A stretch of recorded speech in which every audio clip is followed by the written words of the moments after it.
very pleasant good morning. It is a very lovely Wednesday morning here in Barbados, and I suspect in the Eastern Caribbean. I am very pleased, therefore, to have you on this call as we host this month's webinar. For those of you who may not know, I'm Lynette Holder. I'm the Chief Executive Officer of the Small Business Association. And each month we organize a webinar in the form of an educational session to assist us as an association with the overall educational and developmental program for our members. And we seek to bring topics in our webinar series that are relevant to the small business community here in Barbados, and might I add, in the region for that matter.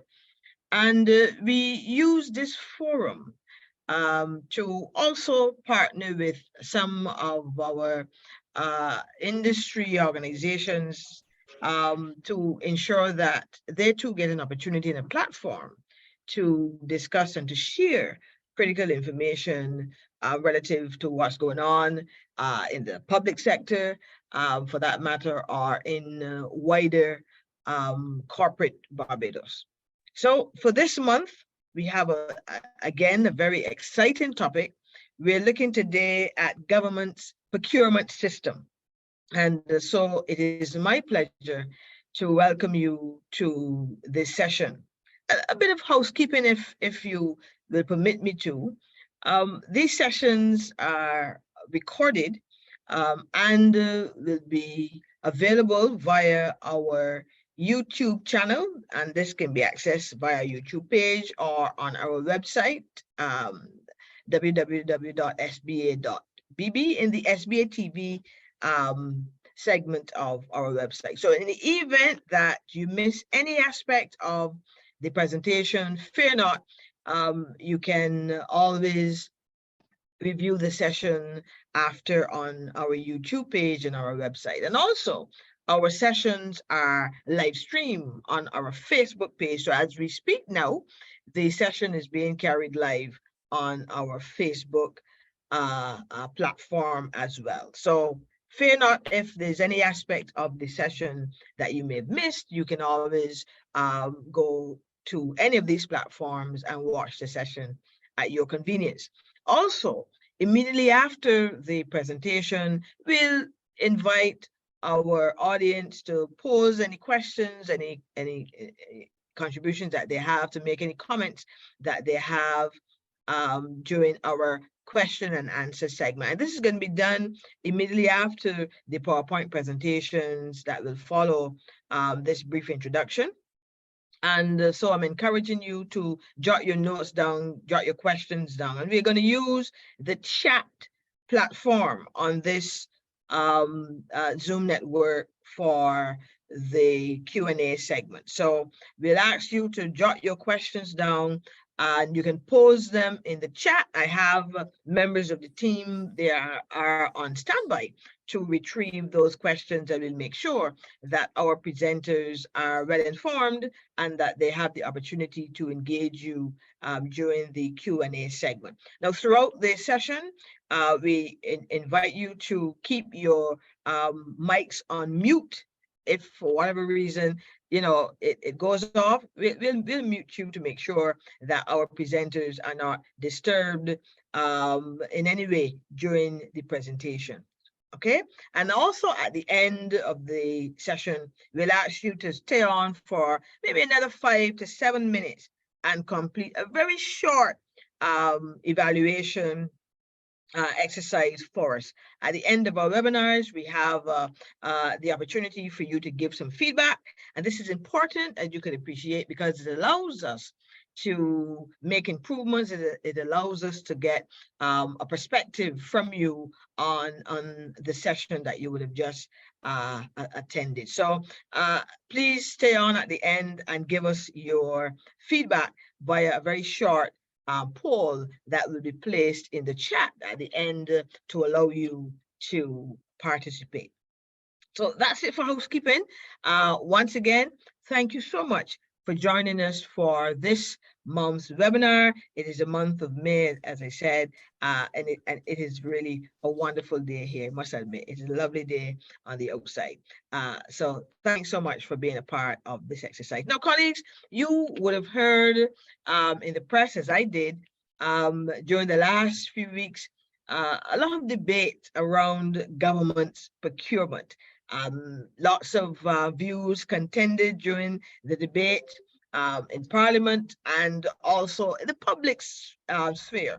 And we all do have concerns relative to government procurement system. We want to make sure that there is that transparency. We also want to make sure that there's also equity as much as is possible across the private sector.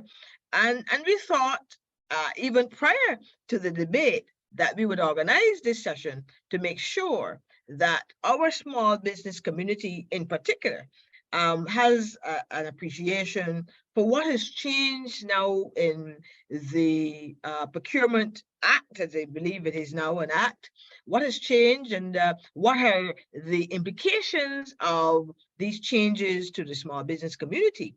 And how can small firms participate? So today's session, as I said, we're looking at navigating government's procurement system, opportunities for small firms. And we have some very competent persons on the line who are going to distill this topic for us and to share in this exercise. First of all, we have Mrs. Cheryl Morris Skeete. Mrs. Cheryl Morris Skeete is the Chief Procurement Officer. Now, whenever you see the word chief in any nomenclature, you understand that this is a very significant individual. So we are very pleased to have the Chief Procurement Officer acting with us. And I believe she also has a colleague, Miss Gail Eversley. So let me tell you a little bit more about Mrs. Morris Skeete.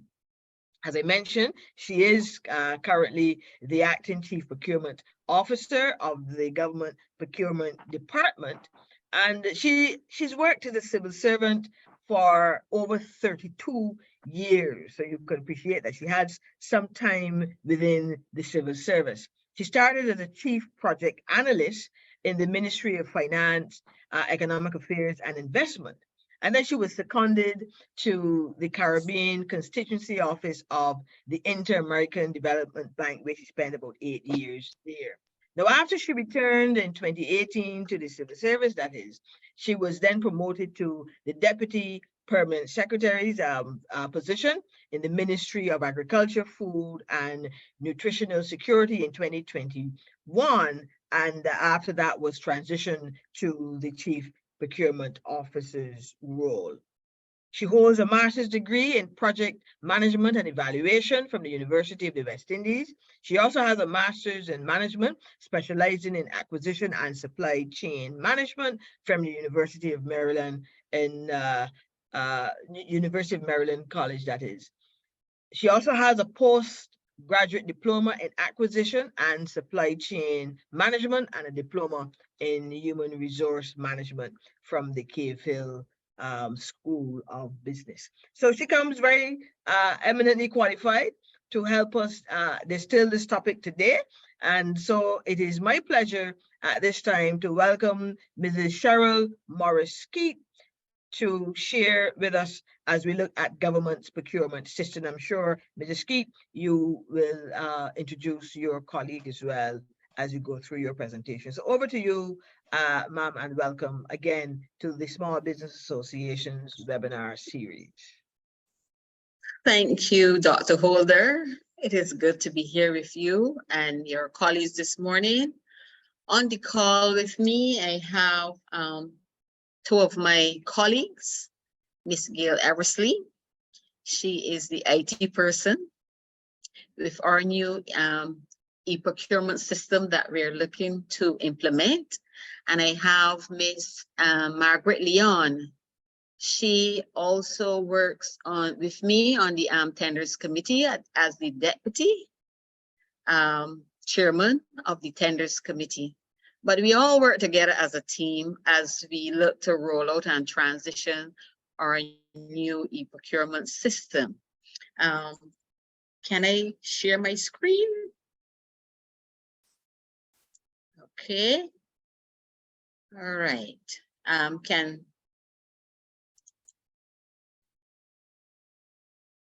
Can you see my screen? Can everybody see my screen? No, just not as yet. Just No, not as Alright. yet. All right, let try me again. share. Can Ah, you there see? you go. Very good. Yes. All right. Yes. All right.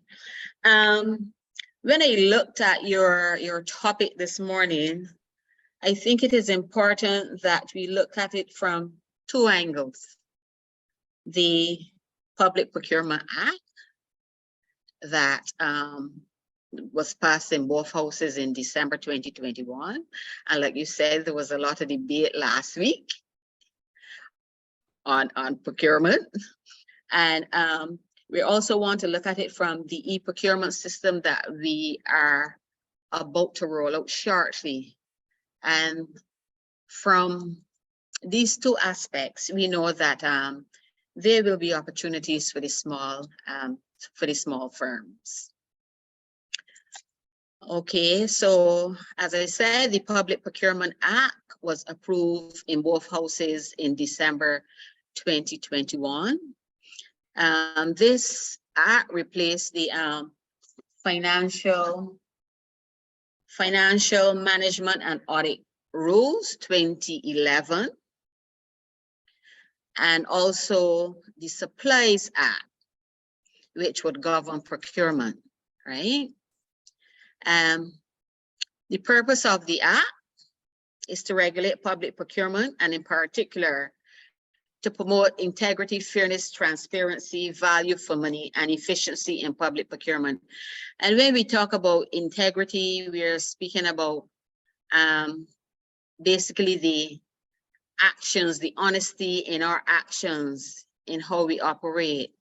In terms of fairness, we are speaking about the fact that the procurement process should be free from favoritism, preference, judgment, self-interest. And transparency, the buzzword, which it is that the procurement process should be compliant with the established rules. And efficiency is how well the procurement process is handled. And in value for money, how well an expenditure is receiving its intended purpose. Okay, in the act, the entities are bound by the act. And when we say entities, we are looking at ministries, departments, the agencies of governments, or the authorities under government. And under the act, the state-owned enterprises now that were not under government procurement rules will now fall under government procurement rules. So they too will have to follow the Public Procurement Act in carrying out their procurement functions. Commercial state-owned enterprises like, for example, Brantley Adams International Airport, Barbados National Oil Company Limited.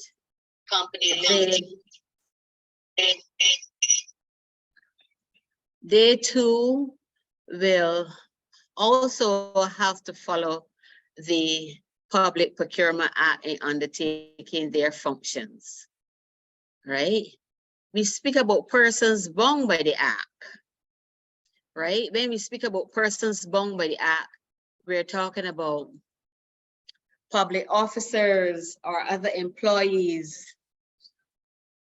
including the temporary officers or chief executive officers, whether the entity is managed or governed by a board or a similar body, members of the board and other bodies, as the case may be, as well as those suppliers that provide goods works and services to government, right? I will give you a little bit about the functions and responsibilities of the Chief Procurement Officer, because it's important to how the act is implemented in this case. And the Chief Procurement Officer role and functions have increased tremendously, right? And she, which is me, she chairs the Special and General Tenders Committee. And when we speak about General Tenders Committee now, we are looking to see those procurement functions that are funded from the government coffers. Those are what falls under the general. And in terms of the Special Tenders Committee, this would be those projects that would be funded by what we call the IFIs, the International Financial Institutions. That's what we refer to as the Special Tenders Committee, right? So the Chief Procurement Officer, now her role has increased. And apart from monitoring the procurement proceedings and monitoring the operations and performance of the public procurement, she also promote and advise on capacity building in the public procurement system. She also recommends for the approval of the minister policies and rules with respect to public procurement.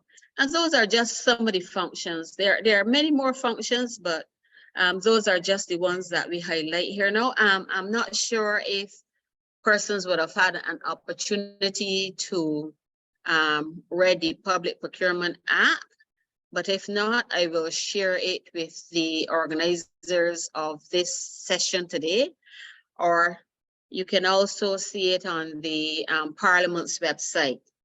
But I will definitely share it with the organizers for those of you who have not had the opportunity to have a copy, right? Also, we're looking at the head of the procurement entities, which can be the permanent secretaries, directors,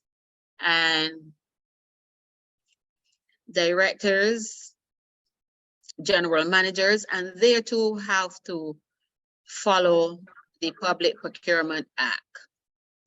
And this is where it gets interesting, because we are now looking at the regulations of the suppliers, right? And suppliers can be small businesses as well as those big businesses. Right? Give me 1 minute. In accordance with the Act, it says the Chief Procurement Officer shall establish and maintain a supplier's register. And this supplier's register will contain information in relation to suppliers. And I explained the suppliers can be small suppliers, big suppliers, all suppliers who are capable of providing goods, services, and works to government. Their name, their address, their contact information. They would be given a unique registration number, the date of the registration, the date, whether the supplier is a supplier of goods, services, or works, or a combination of three. And continuing, the supplier shall, by the 15th of March and the 15th of September each year, ensure that the information entered in the supplier's register is accurate and complete. I will stop here for 1 minute. Can you just give me 1 minute, please? I will return shortly. Sure. That's fine. While we wait, for those who may have joined us a little late in the session, please note that our webinars are recorded and can be viewed at your leisure on the SBA TV segment on our website, as well as on our YouTube channel. And immediately after this session as well, you can view the presentation on our Facebook page. It is being carried even now live on our Facebook page, and therefore any person who would wish to watch this session thereafter, they can do so by visiting our social media platform. Also, as I indicated at the very beginning, at the end of the session, we invite you please to stay on and complete a very short evaluation tool, just about 5 to 7 minutes, and that would allow us colleagues to get some feedback from you on the presentation today. And then finally, throughout the session, you're receiving very copious information on the Procurement Act. However, I'm sure that you may have some questions. There may be some areas that you want to have clarified. And immediately after the session, we're going to have a period for questions and comments. So please jot your notes, jot your questions down. Immediately after the PowerPoint presentation, we'll have a short question and answer segment. And we are going to invite you to place your questions and or comments in the chat section of this Zoom platform, and we will then allow our presenters to address those questions and or comments. So thank you very much again. Back to you, Mrs. Morris Skeete. Yes, ma'am. Continuing on. Can you hear me? Yes, we can. Go right ahead. Right. Continuing on. We're still with the suppliers register, and we're saying on the 31st of March and the 30th of September each year, the Chief Procurement Officer publicized the existence of the supplier register, including the procedure for applying for registration, criteria for entry, documentary evidence, and the validity period and requirements for updating and renewing. Now, in the Act, we have specific time frames and date by which these things have to be done. The Act, while it was passed in both houses, it is yet to be proclaimed, and that proclamation will be done shortly. So when that proclamation has been done, it means that the Public Procurement Act will be ready for implementation. So as we're saying, all the entities, the persons that are bounded by the Act have to start using this new Public Procurement Act. Right. Right. Continuing with the suppliers register. The Act states that a procuring entity shall not enter into a procurement contract with a supplier unless the supplier is registered under the Act.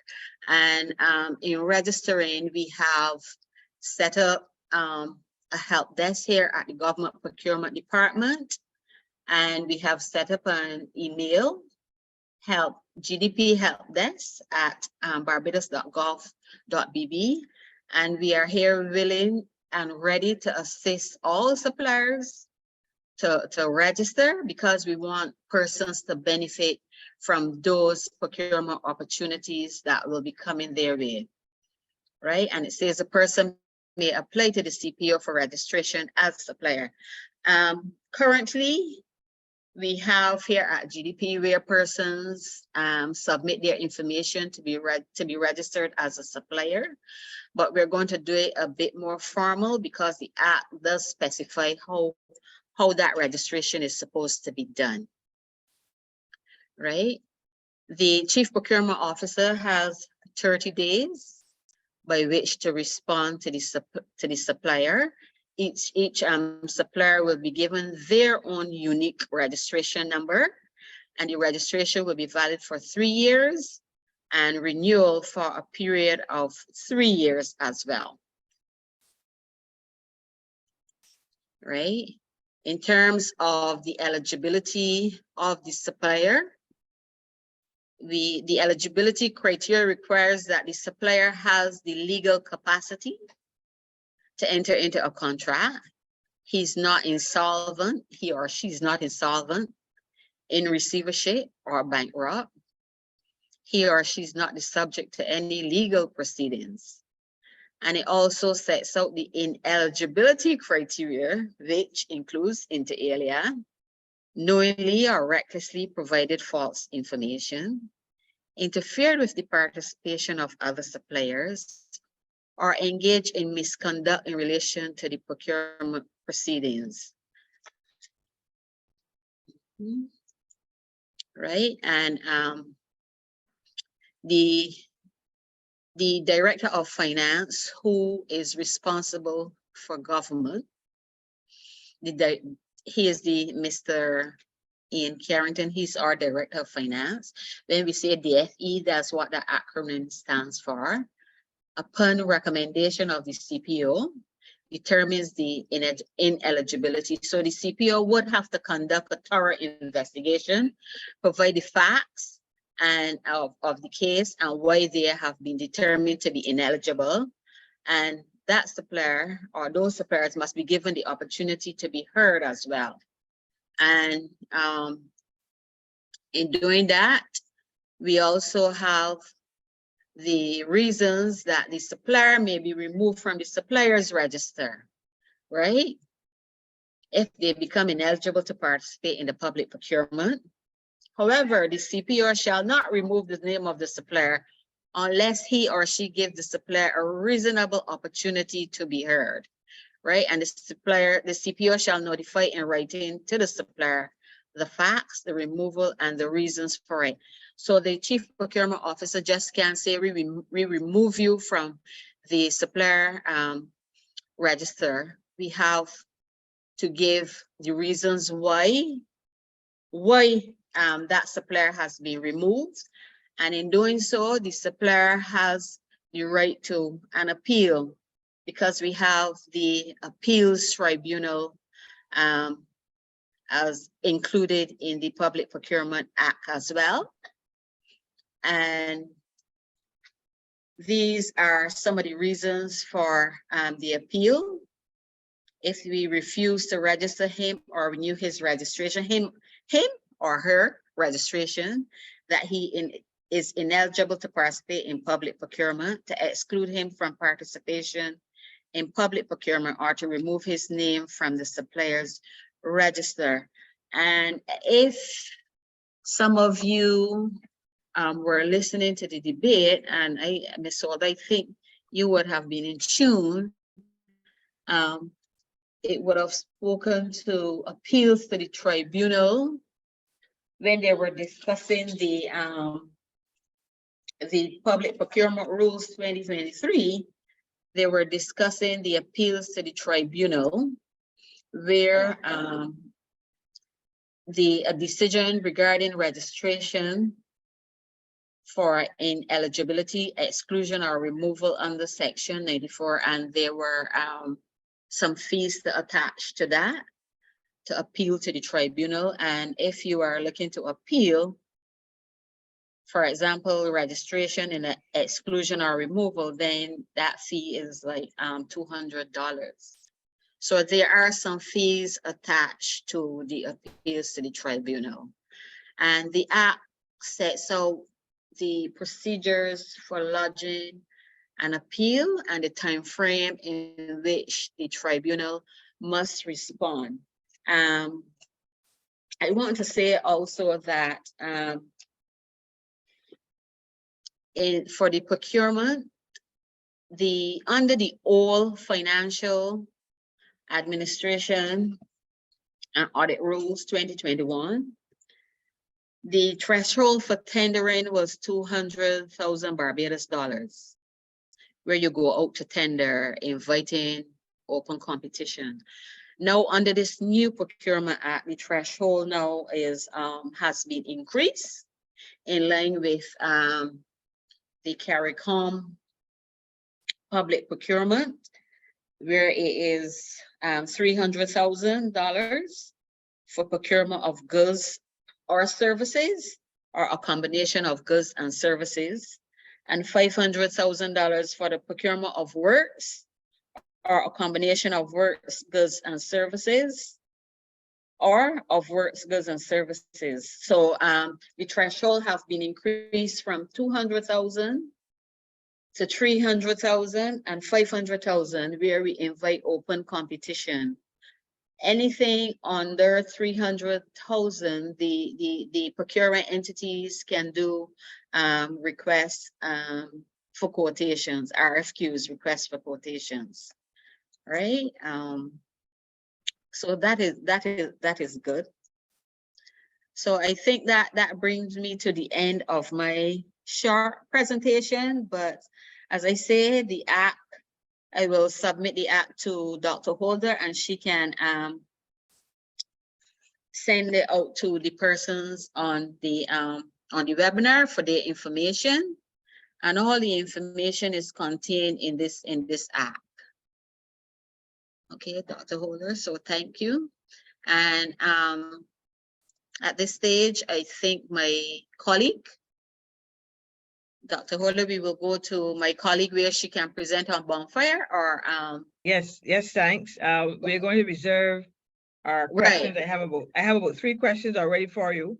So we reserve we reserve those questions, if you will permit me, until the completion of the presentation by Ms. Eversley. Gail Eversley, colleagues, has been employed within the Barbados Public Service for over 30 years, and she forms part of the Bonfire procurement team since November of 2022.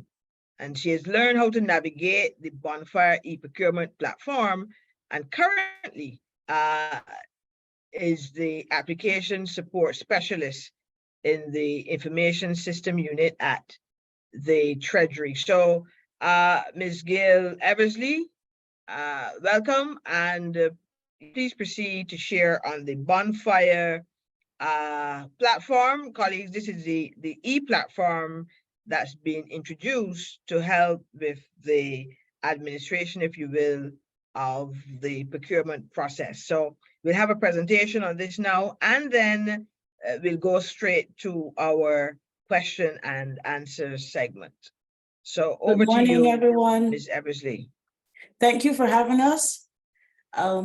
This is indeed a pleasure for us to be able to discuss the e-procurement platform. The system itself is not as challenging as persons would expect it to be, given that it is new.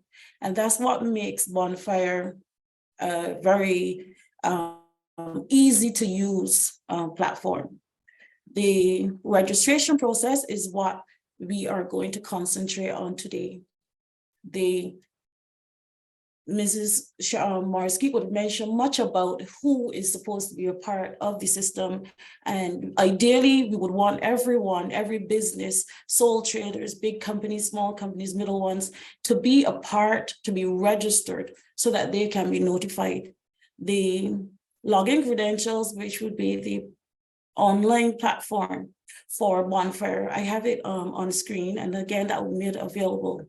The good thing about using a cloud-based system, which Bonfire is that you can access it anywhere. You will be notified. Everything is done through the email. So there's no more paperwork. So the paperless system comes into play. And because it's paperless as well, when you upload documents to the Bonfire system, you will always have access to them. There isn't a case where you would have to go and search the actual files. So you can go and look at a past upload and see what you did for that, and they would always be available, and it stays there for the length of the time that you put it up. This is the registration page after you have gone onto the website. It is, as I said, it will take a little time. As we know, anything that's good takes a little bit of effort, and a little bit of effort usually produces the good results. So you go onto the portal and you would click, as we can see in the red square, the create your Bonfire account. So every company, every business will have their own account, and they will manage it at their own location. The information, as you would understand, is going to be straightforward. This will be information that you will have readily available. You don't have to look anywhere for the basic registration. When you're completed that, you're going to click create account. Now, what is the create account will take you to, you must have that email that you use to register your company available at the time. It would be ideal to have it open in a separate window on the same system that you are using.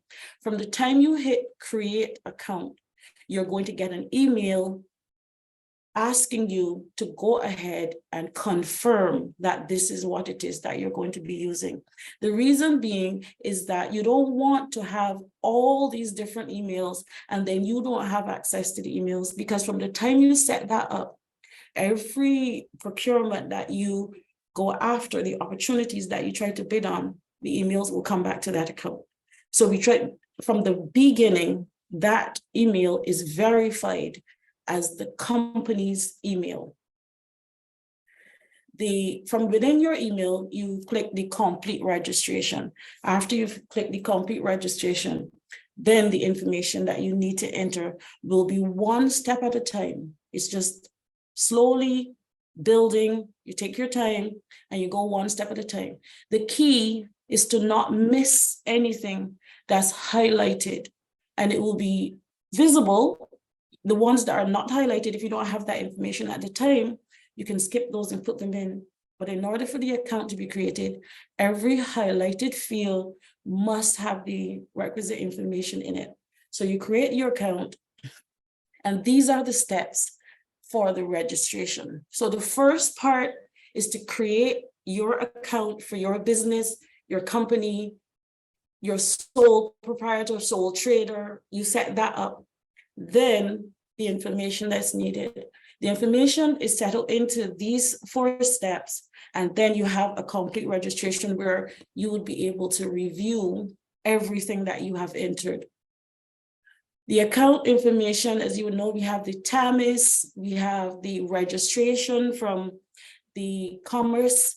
There are certain, you will have this information available. The thing is, you have to make sure you have it obviously in soft copy, which would be when you, if you have it in hard copy and you scan these documents, they automatically become PDFs, as you would know, and then you label them. And when you are asked to upload them, you click on the upload and you just drag them over. So the steps are pretty much like if you are using Facebook, or if you're using the Instagram, the steps are all within the same movement. It's only that you're registering in an e-procurement platform. When you're completed your registration, it takes you straight to My Opportunities, where you'll be able to see what is available. The good thing about registering is that if you want to register only as a particular kind of company, suppose you want to do uniforms, or you want to do construction, you can choose those fields and you can select codes that go with the items that you sell. That way you will only get the emails for what your business does. This does not prevent you though from being able to see the other opportunities that are available. Everyone can see the opportunities, but those specific emails will come to you and alert you there's something new in Bonfire that fits your registration. So you don't have to necessarily scroll through all of them if you don't want to. You would have got that person email. And the thing is, the email, when you click on the email that comes to you, it takes you straight to the opportunity that was just uploaded by the officer. So when the registration is completed, you've basically done all that you had to do. And from there, everything else basically drops into your inbox. That's one of the beauties about having a cloud-based system. The emails are always on point. With the registration, if you need help, there's the vendor support. I have the website up. But the GPD help desk at barbados.gov.bb, as Mrs. Morris Skeete said, is available. It is up and running. We're asking persons to go ahead and use it. The good thing, as I said, about using the email is that we would have records of who needed help, what kind of help, and this could help us going forward in planning. If it's a certain amount of persons asking the same questions, we can add those to the frequently asked.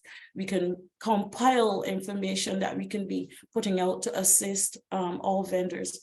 We really would like persons to go ahead and start to register. We are here to help. We're willing to help. We're ready to help. And the more persons we get into the system, the better it is for this new platform to get up and running. We're really ready for it to start. Thank you.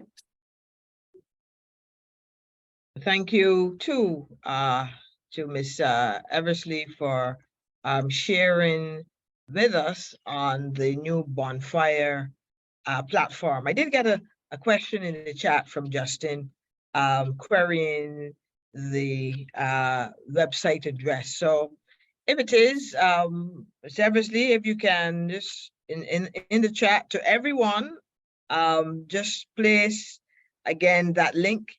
That definitely will help, you know, persons with ease to be able Yes, please. to go on now and even register as a part of the demonstration. So if you can put that Okay. link there for us Sure. in the chat.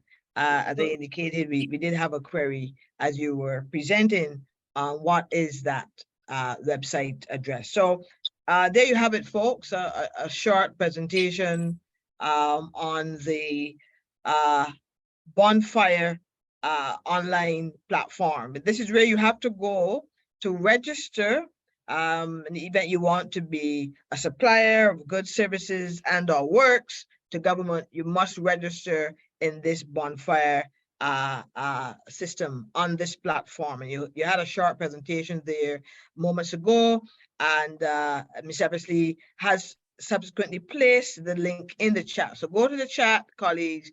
You see the link there. You can, you know, just test it out. As I believe the department wants as many persons as possible to, you know, to go through that process.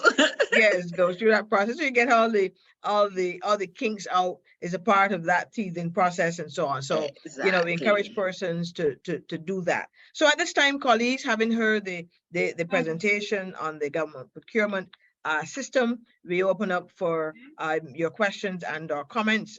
Please be reminded to place your questions and or comments in the chat segment of this Zoom platform, and we'll ensure that the presenters have the opportunity to respond accordingly.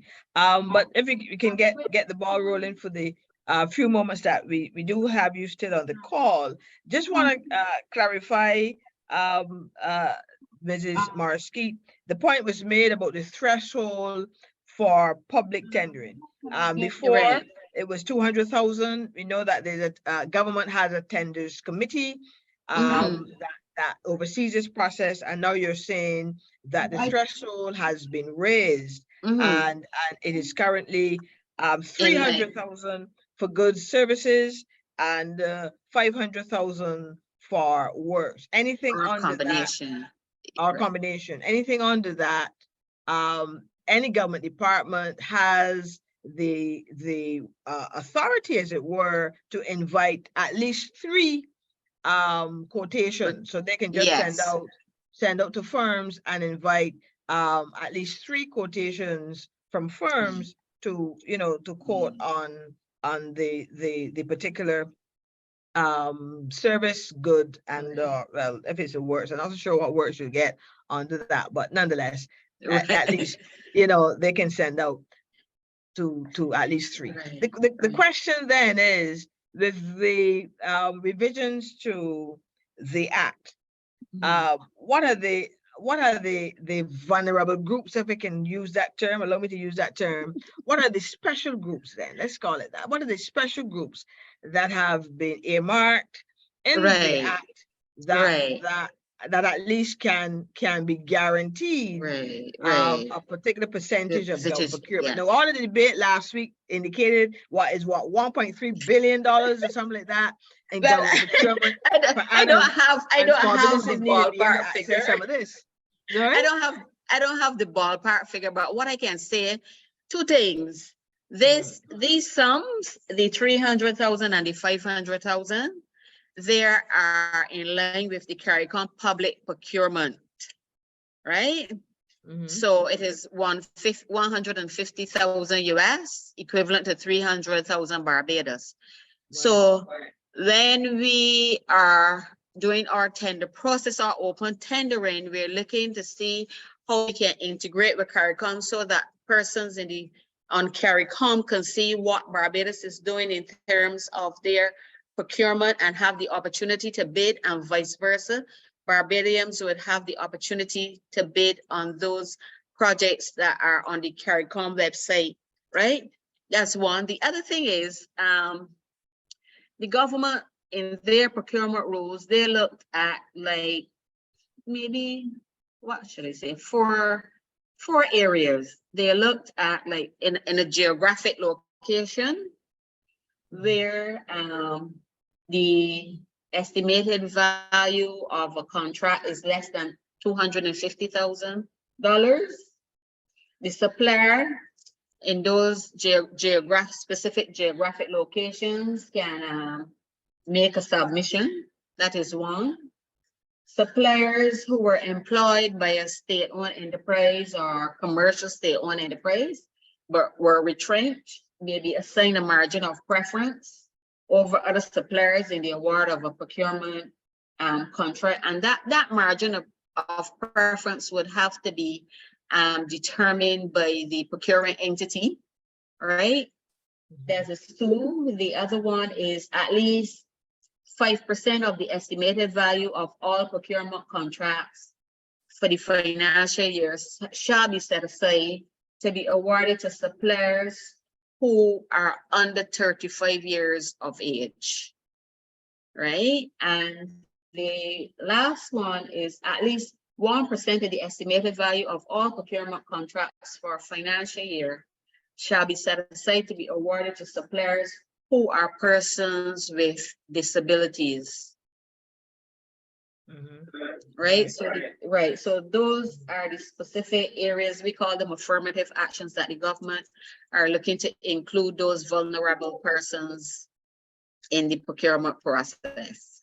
Right. Okay. So colleagues, you're hearing that 1% of this $1.3 billion, based on what we read in the press, 1.5 billion dollars in government procurement per annum, 1% of that for the differently able.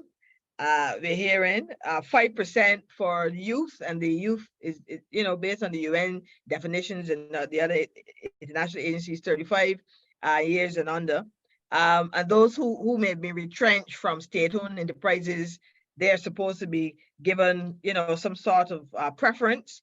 And then in certain geographic locations. Now, the obvious question, I'm not so sure if you can answer this, Mrs. Morris Skeete, but you could. If I can't answer, rest assured, I will bring the answer and get back to you. How are we monitoring that this is being done and will be done and so on? What is the mechanism now? Now we know that the act speaks to the supplier register, and that once the act has been proclaimed, you're supposed to post a list of suppliers by March 15th and by September 15th each year. So you're supposed to post a list of suppliers so that all can see. So it's supposed to be public, it's supposed to be transparent, that all can see who the suppliers are. This is once the act has been proclaimed. But obviously persons will have questions in their minds, but we want to know, how are you going to ensure, what is the criteria rather for determining the geographic locations that you would give preference to, and so on. So this, I'm not so sure if you can answer that, but for sure, those are questions on the minds of persons. I have 3 questions here in the chat as well. So you can give your comment and then we'll go to the chat. All right, in terms of the geographic locations, like if there is works in St. Lucie, right, then preference would be given to those persons in the north. Right. to undertake those works. And I think that was its thinking behind it, right?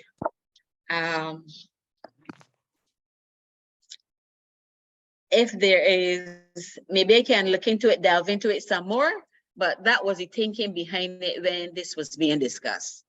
Right. Okay. That's a fair comment. And I actually do recall that debate back in 2021. Yes, that those geographic locations would be considered for work, for services. For example, if there's a school in a particular area and you have to procure services and or goods for that school, then you should try to give preference to those vendors that persons. may be in the geographic geographic location. Right, because if a supplier, suppose the school wants to have like chairs or tables, and you have a supplier in that area that could supply, then you would look at those suppliers to do the works. To supply yes. So that was the thinking behind it.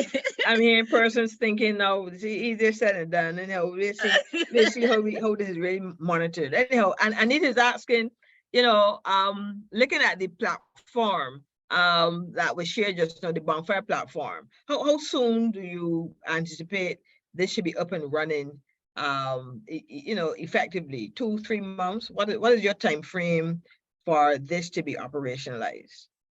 I will turn that over to Gail. Gail?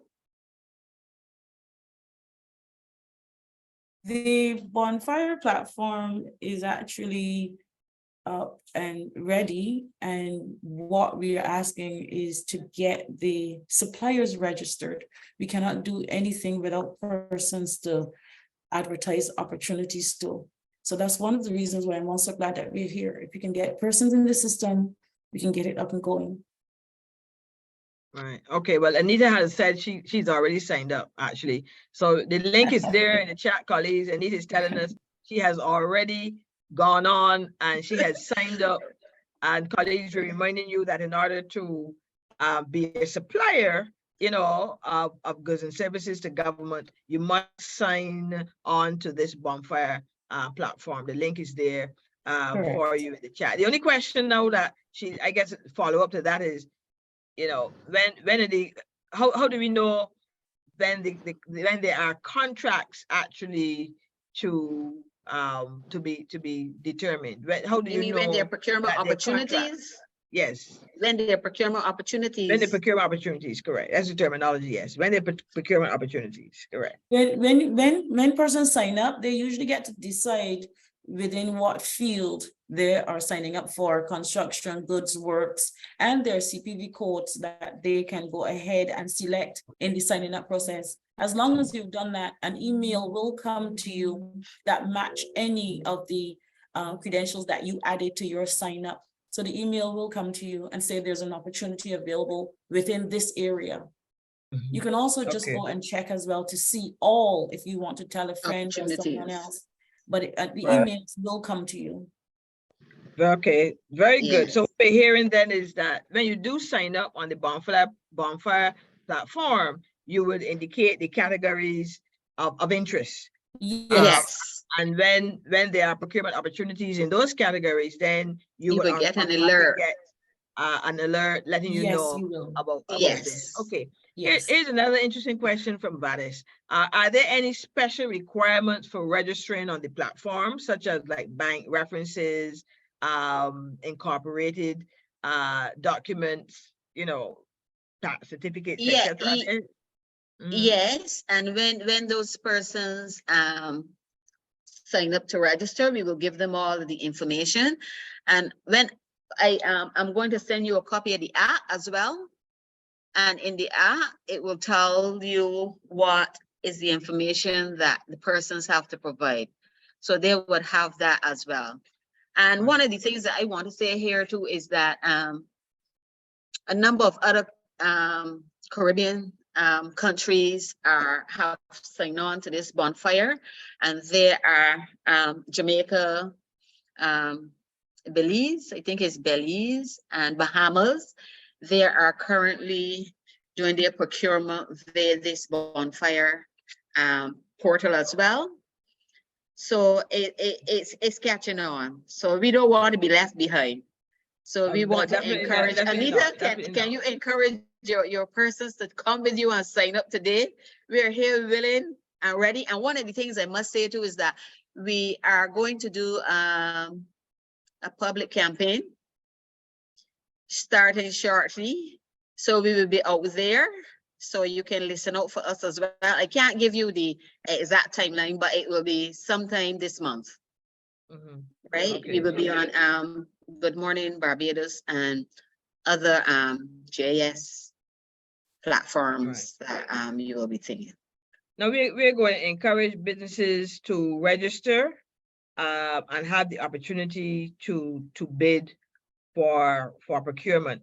I will admit that I do have that one niggling concern in the back of my mind that we have to figure out how to address it, and that is the issue, not just of the transparency but of the measurement, because you know, I recall in the past, even prior to this bonfire mechanism, prior to the improvements that we're seeing now, there were those concerns and even complaints, especially from small business persons, that, you know, they have tendered, they've sent in bids, and many times, you know, they don't hear anything, they don't see anything, and depending on what the project is, they may, you know, see something in the press, some PR piece that indicated some big business was the beneficiary of that particular opportunity. So oftentimes this view that, you know, it's the bigger players, the bigger firms that are successful in these tendering exercises, more so than small businesses. That has been a concern that I've been. One of the things, Lynette, since I have sat in this chair, that I observe is that when a tender go in the newspaper, persons, how should I put it? They don't pay enough attention to the tender, right?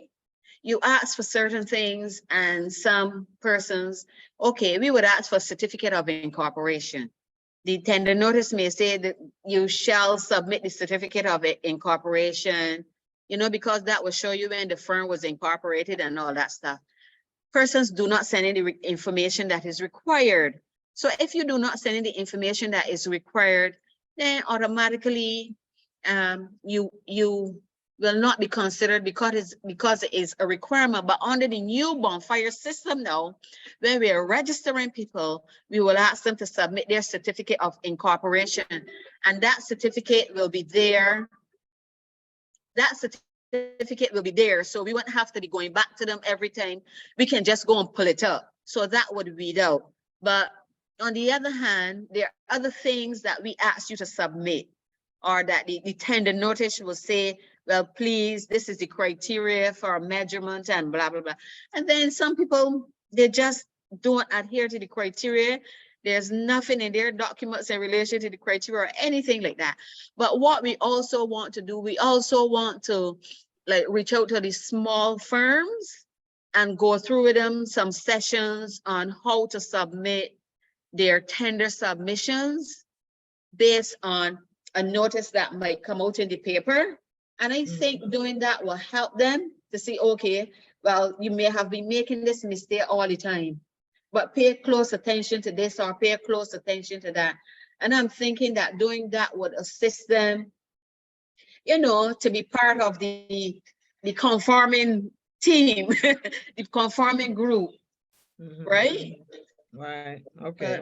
Well, maybe we welcome those sessions. You know, education and sensitization is going to be key in this process, because the Bonfire platform, I had the opportunity to be a part of a demonstration. It looks user friendly, but you know, with anything and everything else, you still have to sensitize persons and educate persons, so that, you know, they can become competent in the particular area. So we look forward to those sessions, you know. And as I said, with $1.5 billion in government procurement per annum, we need to make sure that small firms are definitely getting a share of that. So two final questions before we wrap up, because we know our session is now a little, well, 5 minutes beyond the 12 o'clock time. So two additional questions. I think Shakita's questions may have been answered by Ms. Eversley, which is, can you bid outside the category you have registered in? Yes, you can. Yeah,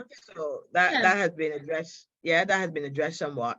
And you mentioned that other CARICOM countries are using Bonfire, and that the act has adjusted the threshold bands to conform, if you will, to the With the CARICOM. CARICOM procurement legislation. Mhm. So is it a case therefore, yeah, that you see some harmonization across the CARICOM states with the platform, with the Bonfire platform?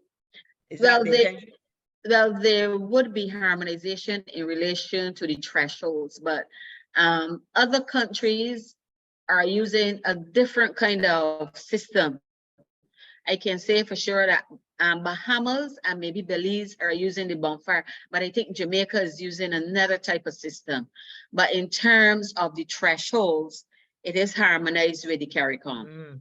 So this is going to expand the pool now of firms that will bid for government procurement, and therefore this is going to heighten the competition significantly. And it will allow the suppliers in Barbados to bid outside too of Barbados. Well, that's true. Because we had, when we had the session at Lloyd Erskine in March, we had a session on the Bonfire, and persons were already telling us that they bid outside of Barbados for contracts.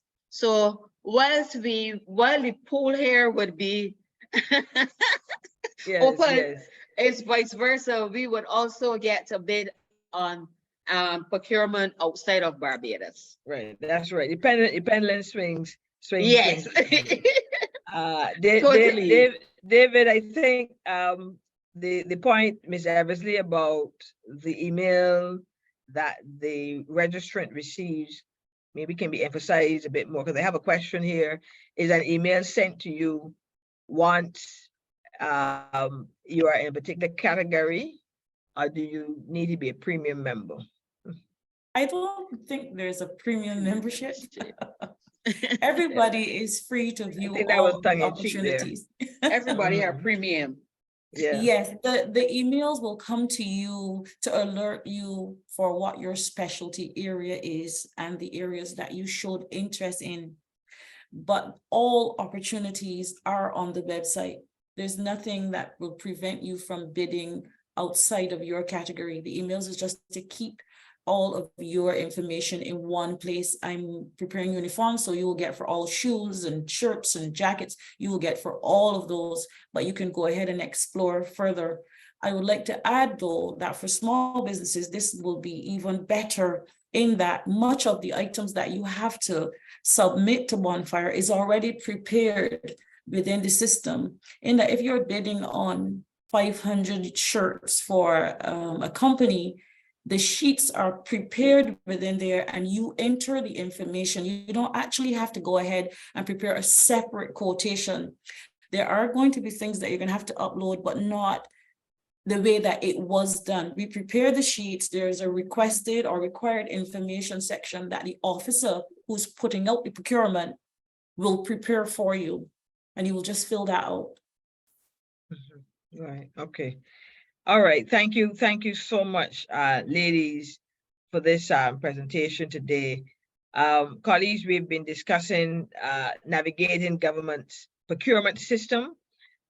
We had a short demonstration on the Bonfire e-platform, and this is a platform that is being used to receive, tenders and information for the various government opportunities that are available, services, works, and or goods.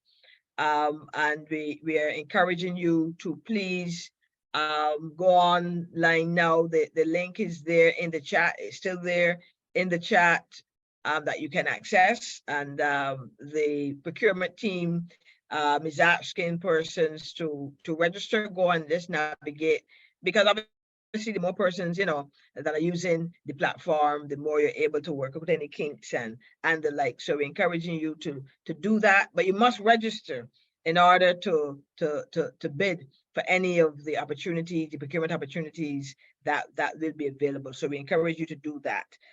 We also are very pleased to hear that the threshold has been increased somewhat, so that at least under 300,000, you know, you just need about 3 quotes.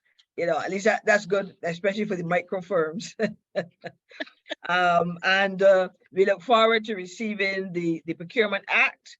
Yes, it's on Parliament website, but we're going to place it here for ease of access. So please send us, yes, that the Procurement Act that persons, you know, can read at their leisure. Colleagues, this has been our webinar for the month of May, and it's a part of our educational series for members and wider the small businesses, as well as our partners. And we focus on this topic today primarily because, you know, we appreciate that government is going through an update and a modernization to its procurement regime, and we want to make sure that small firms do have an opportunity to participate in government procurement. After all, I mean, government, they say, is the largest supplier, largest procurer, if you will, of goods and services, and so it's a market really for businesses, and it's a market for small businesses and micro businesses in particular. And there's an opportunity to stretch your muscles, I like to say, in demonstrating your own capacity to be able to deliver. And we're seeing that as you sink your teeth into this, you have greater opportunity to expand even within the region and participate in the tendering across the CARICOM states. Yes. As well. So we are very, very, very pleased to have had on the call today Mrs. Cheryl Morris Skeete. Mrs. Cheryl Morris Skeete is the Chief Procurement Officer acting in the procurement department, and obviously she has lead responsibility as the chief functionary for guiding this process and making sure that our Barbadian firms are given every opportunity to really maximize on the opportunities that are available. And also we've had Ms. Gail Eversley as well, application support specialist in the unit. And she is the expert with the Bonfire platform, and she, I'm sure, is available even in the future for any additional comments and or questions. And we're told that the department has plans for a number of sensitization exercises, particularly geared towards the small business community. And we look forward to that our members can participate. So thank you very much, ladies, for sharing with us in this very important session today. As I conclude, colleagues, I'm going to ask you, please, now we're going to place that evaluation tool there in the chat for you, and we'll ask you to take that 5 to 7 minutes to complete this very short feedback survey, so that we can, just get an idea of your views on today's session. Remember, as I shared at the beginning, in the event that you missed any aspect of it, need not fear, need not worry. The session is available on our YouTube channel, so please, subscribe to our YouTube channel. Also, you can watch this on our SBA TV segment of the website, the SBA website as well.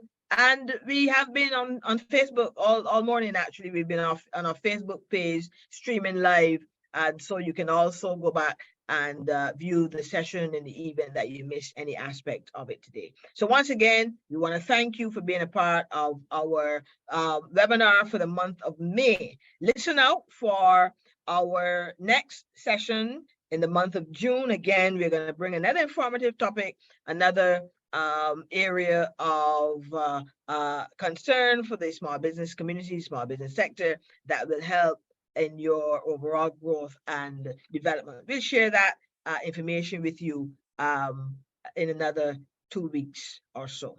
Okay, so again, thank you so much for being with us today, for sharing in this segment. Remember, please go to the link now, it's in the chat, complete this feedback tool and share your thoughts on the session today. Once again, Mrs. Morris Skeete, thank you, and Ms. Eversley, again, thank you for your presentation and the very, very informative interaction thereafter. God bless you all, everyone. Have a good day. Bye-bye for now. See you on the next occasion.